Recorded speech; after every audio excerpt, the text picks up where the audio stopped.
வணக்கம் நண்பர்களே, welcome to my channel. இன்னைக்கு இந்த வீடியோவில் எதை பற்றி பார்க்க போகிறோம் அப்படின்னா, இங்கே உங்களுடைய இலக்கை அடையணும் அப்படின்னு நீங்கள் நினச்சிங்க அப்படின்னா அதுக்கு நீங்கள் பண்ண வேண்டிய 5 விஷயங்கள் என்ன அப்படிங்கிறது தான் இந்த வீடியோவில் பார்க்க போகிறோம். வீடியோக்குள்ளே போகிறதுக்கு முன்னாடி நம்ம சேனல் புதுசு அப்படிங்கிறதுனால உங்களுடைய ஆதரவு ரொம்ப ரொம்ப முக்கியம். அதையும் தாண்டி என்னுடைய வீடியோ உங்களுக்கு பிடிச்சிருந்துச்சு அப்படின்னா மறக்காமல் லைக் பண்ணுங்கள், ஷேர் பண்ணுங்கள், முக்கியமாக நம்ம சேனலை சப்ஸ்கிரைப் பண்ணுங்கள். வாங்க வீடியோக்குள்ளே போகலாம். உங்களுடைய கோலை முதல்ல அடையணும் அப்படின்னா அதுக்கு முதல்ல நீங்கள் பண்ணக்கூடிய விஷயம் நினைவூட்டல்.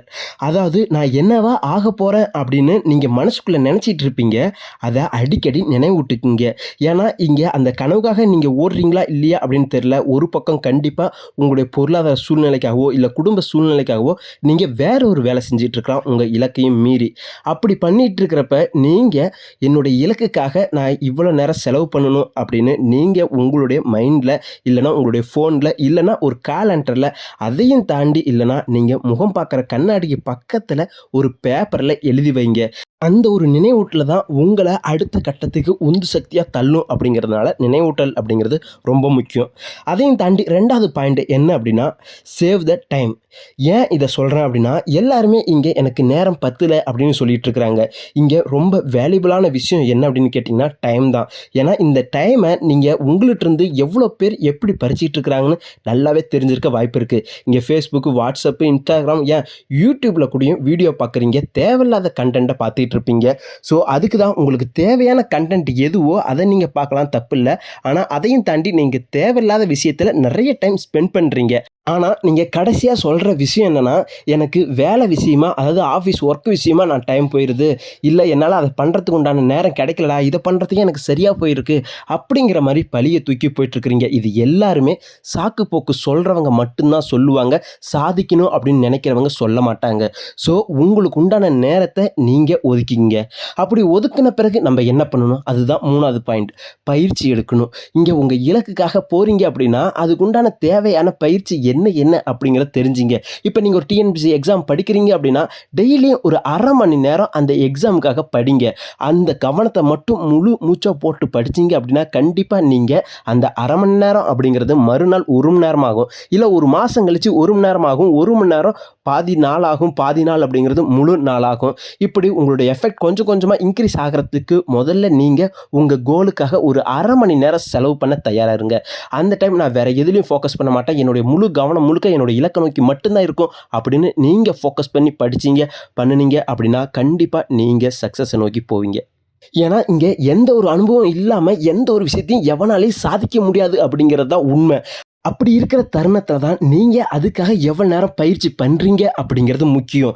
அதையும் தாண்டி இந்த பயிற்சியும் தாண்டி 4வது முக்கியமான விஷயம் என்ன தெரியுங்களா, இங்கே நீங்கள் பண்ணிக்கிட்டு தான் இருப்பீங்க, ஆனால் ஒரு சிலர் பேச்சை கேட்டுக்கிட்டு இது உனக்கு செட் ஆகாது அப்படின்னு சொல்ல ஆரம்பிப்பாங்க. அதுதான் 4வது பாயிண்ட். தயக்கத்தோட எந்த ஒரு விஷயத்தையும் செய்யாத, நம்பிக்கையோட செய்ய ஆரம்பி அப்படிங்கிறது தான். இந்த உலகத்தில் 99% மக்கள் பண்ணுற தப்பு என்ன தெரியுமா, அவங்க ஒரு முடிவெடுத்து அதை நோக்கி போயிட்டு தான் இருப்பாங்க. திடீர்னு 3வது ஒரு மனுஷங்க சொல்கிறத கேட்டுக்கிட்டு இது உன்னால் முடியாது அப்படிங்கிற ஒரு வார்த்தையை கேட்டுட்டு அவங்க மேலே வச்சிருந்த நம்பிக்கையை அப்படியே அடியோட விட்டுட்டு அந்த செயலிருந்து பின்வாங்கிடுவாங்க. அந்த செயலால் மட்டும்தான் இங்கே 99% மக்கள் தோல்வி அடைஞ்சிட்டு இருக்கிறாங்க. மீதி இருக்கிற 1% மக்கள் மட்டும் இது என்னால் முடியும், மற்றவங்க சொல்கிறத நான் ஏற்றுக்க மாட்டேன் அப்படின்னு துணிஞ்சு தொடர்ந்து போராடி செய்கிறதுனால மட்டும்தான் அவங்களோட இலக்கை அடைகிறாங்க. அப்படி இருக்கும் பட்சத்தில் நீ யார் அப்படிங்கிறத நீங்கள் தான் முடிவு பண்ணணும். இங்கே இருக்கிற சாதனையாளர்கள் ஒவ்வொருத்தருமே தன்னுடைய தொழிலை, தன்னுடைய இலக்கை தொடர்ந்து தயக்கம் இல்லாமல் தன்னம்பிக்கையோட செஞ்சதுனால மட்டும்தான் இங்கே வெற்றி அடைஞ்சிருக்கிறாங்க. அடுத்ததாக 5வது பாயிண்ட். இந்த ஒரு விஷயம் ரொம்ப முக்கியமான விஷயம். இந்த ஒரு விஷயத்த பெரும்பாலும் மக்கள் பண்ணுறாங்க. என்ன அப்படின்னா, இங்கே லைஃப் ஸ்டைலை சேஞ்ச் பண்ணுறதே இல்லை. லைஃப் ஸ்டைல் என்ன அப்படின்னா, நீங்கள் ஒரு விஷயத்த தொடர்ந்து பண்ணிகிட்டே இருப்பீங்க. அது 1 நாள் 2 நாள் மட்டும் இல்லை, வருஷ கணக்கில் பண்ணிகிட்டு இருப்பீங்க. ஆனால் என்னோட வாழ்க்கை மட்டும் மாறணும் அப்படின்னு நினைப்பீங்க. அது எப்படி மாறும், நீங்கள் ஒரு விஷயத்த தொடர்ந்து பண்ணிகிட்டு இருக்கிறப்ப அதே மாதிரி அதான மட்டும்தானே இருக்க முடியும். அப்படி இருக்கும் பட்சத்தில் நீங்கள் எப்படி உங்களுடைய வாழ்க்கை மாறணும் அப்படின்னு நினைப்பீங்க. உங்களுடைய வாழ்க்கை மாறணும் அப்படின்னா உங்களுடைய பழக்க வழக்கங்கள் மாறணும். தினமும் காலைல எழுந்திரிச்சு சாப்பிட்டுட்டு ஆஃபீஸ்க்கு போயிட்டு சாயங்காலம் வந்துட்டு கொஞ்சம் நேரம் டிவி பார்த்துட்டு படுத்து தூங்குற இப்படியாமட்ட வாழ்க்கையை நீங்கள் பண்ணிகிட்டு இருக்கும்போது உங்கள் இலக்கு எப்படி அடைய முடியும், உங்கள் இலக்கு எப்படி நீங்கள் ரீச் பண்ண முடியும் அப்படிங்கிறது தான் என்னோட கேள்வி. இங்கே உங்கள் இலக்குக்காக நீங்கள் எவ்வளோ நேரம் ஒரு நாளைக்கு செலவு பண்ணுறீங்க, உங்கள் லைஃப்பில் எந்த ஒரு விஷயத்தை சாக்ரிஃபைஸ் பண்ணிக்கிறீங்க, எந்த ஒரு பழக்கத்தை தள்ளி போடுறீங்க, எந்த ஒரு பழக்கத்தை நீங்கள் புதுசாக ஆரம்பிக்கிறீங்க அப்படிங்கிறதுல தான் உங்களுடைய கோலாக இருந்தாலும் சரி, உங்களுடைய லைஃப் ஸ்டைலாக இருந்தாலும் சரி மாறும். அப்படி எந்த ஒரு செயலுமே நான் பண்ண மாட்டேன், என்னுடைய ரொட்டீன் ஒர்க்கை நான் இப்படி தான் பண்ணிகிட்டு இருப்பேன் அப்படின்னா உங்களுடைய வாழ்க்கை கடைசி வரைக்கும் இதே மாதிரி தான் நீண்டுட்டு இருக்கும். அதனால் மறுபடியும் நான் உங்கள்கிட்ட ஒரு விஷயம் சொல்லிக்கிறது என்ன அப்படின்னா, உங்களுடைய கனவு என்ன அப்படிங்கிறத நினைவூட்டுக்குங்க. அதுக்காக டைம் சேவ் பண்ணி வச்சுக்கிங்க. அந்த சேவ் பண்ணுற டைமில் அதுக்காக உழைங்க. அப்படி உழைக்கும் போது நீங்கள் எந்த ஒரு தயக்கமும் இல்லாமல் அது வேலையை கண்டினியூஸாக பண்ணிகிட்டே இருந்தீங்க அப்படின்னா கண்டிப்பாக உங்கள் லைஃப் ஸ்டைல் மாறும். உங்களால் முடியாது அப்படிங்கிற எந்த ஒரு விஷயமே கிடையாது. முயற்சி பண்ணி போராடுங்க, கண்டிப்பாக வெற்றி உங்களுக்கு தான்.